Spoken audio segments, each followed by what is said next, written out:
So, nagtatago na nga po no, sa mga sandaling ito. Etong peking si Marcos na tinaguri ang Francis Leo Marcos. So, ito ay kinumpirma mismo no, ng isa sa mga pinakasikat no, na male vlogger dito sa Pilipinas na si Makagago. Na kung saan sa mga sandaling ito ay nakikipag-ugnayan na ang nasabing vlogger dito sa NBI upang matunton itong si Mangusin. Okay, para po sa alam na lahat ay meron pong kasong human trafficking itong si Mangusin. At sa oras na ito ay maaresto ng NBI, wala po itong piyansa. At mula po sa ating nakuha impormasyon ay mababa po no, ang 30 taong pagkakakulong kung ito man ay maaresto na.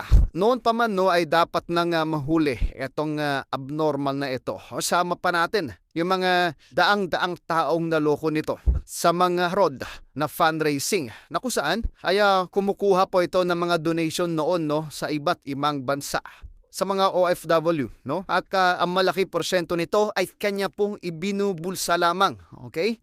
At hindi po itinutulong sa mga nangangailangan. At yung mga milyon-milyon pang estafa case na hindi pa po nabibigyan ng verdict, okay? Ang mga nabiktima po ng taong ito ay wag po kayo magdalawang isip no na sumangguni sa NBI upang ito ay tuluyan ng maaresto at makulong na rin ng tuluyan.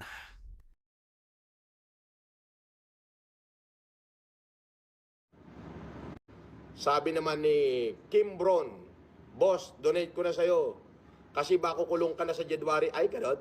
Salamat ah. Dagdagan mo pa. Ang konti naman yan.